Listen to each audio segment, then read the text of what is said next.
Hello and welcome to World 360. I'm Varnika Dhawan and in this episode, we are beginning with Trump's state visit to Britain. So, US President Donald Trump has wrapped up his state visit to UK. During the visit, US and UK signed a technology prosperity deal, and minutes later, Trump and UK Prime Minister Keir Starmer addressed a press conference. This was his second state visit to UK. During his first term as US President, Trump was hosted by Queen Elizabeth II in 2019. As the British royals rolled out the red carpet, Trump called his historic second visit one of the highest honors of his life. Now, at the Trump-Starmer joint press conference on Thursday, the US president suggested UK could use military intervention to control illegal migration. However, a UK cabinet minister has dismissed this idea, saying that the country's military is focused on defending the nation instead. Both Starmer and Trump condemned Russia and its action in Ukraine as well. Trump said that Putin had let him down, while Starmer said that Putin's action in the recent past hasn't been that of someone looking for peace. The two leaders also acknowledged the differences on their stand on recognition of Palestinian statehood. Trump also hinted at taking back the Bagram air base in Afghanistan. You can read a detailed story on it by my colleague on ThePrint. A side note, Trump also mentioned that he has a very close relationship with PM Modi and that he wished him happy birthday. And thereafter went on to talk about sanctions on India as well as China. Now, just before this conference, Trump and Starmer signed the technology prosperity deal focused on growing technologies like AI, quantum, and nuclear. Top tech and AI firms like Microsoft, Nvidia, Google, OpenAI, and CoreWeave have committed a combined 31 billion euros to boost the UK's AI infrastructure and cutting-edge tech.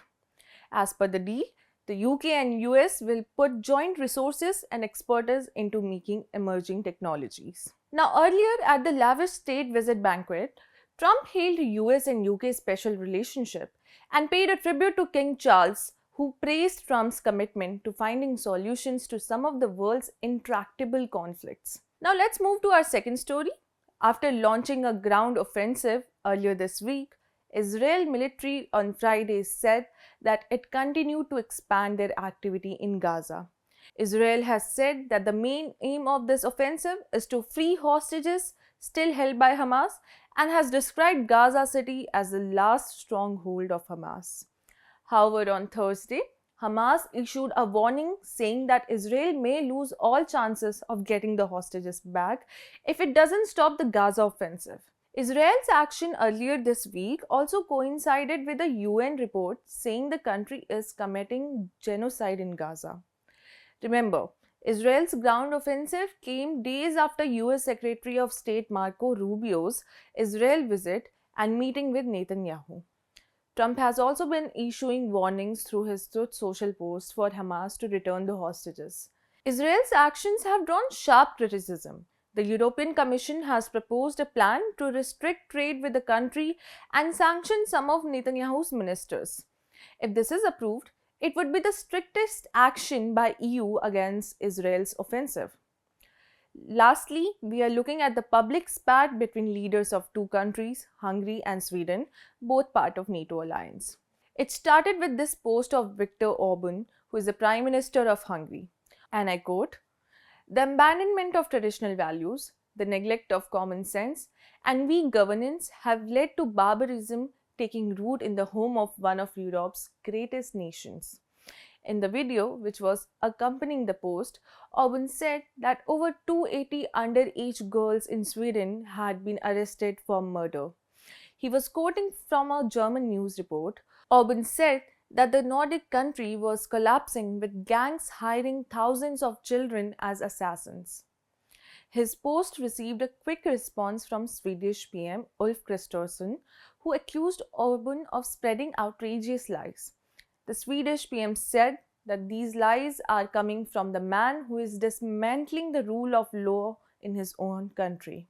It didn't end here. The Swedish PM on Wednesday wrote an open letter to Orban saying that the Hungarian PM is facing challenges of power, but Sweden has never interfered in Hungary's election campaign nor wants to become a part of it.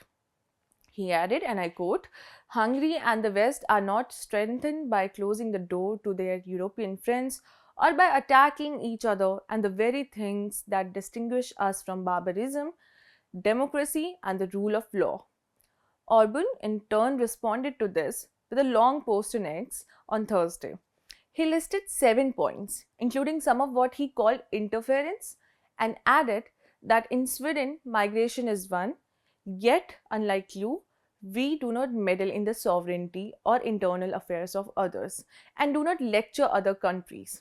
We do, however, continue to worry for you and the Swedish people. That's it for today. Thank you for watching.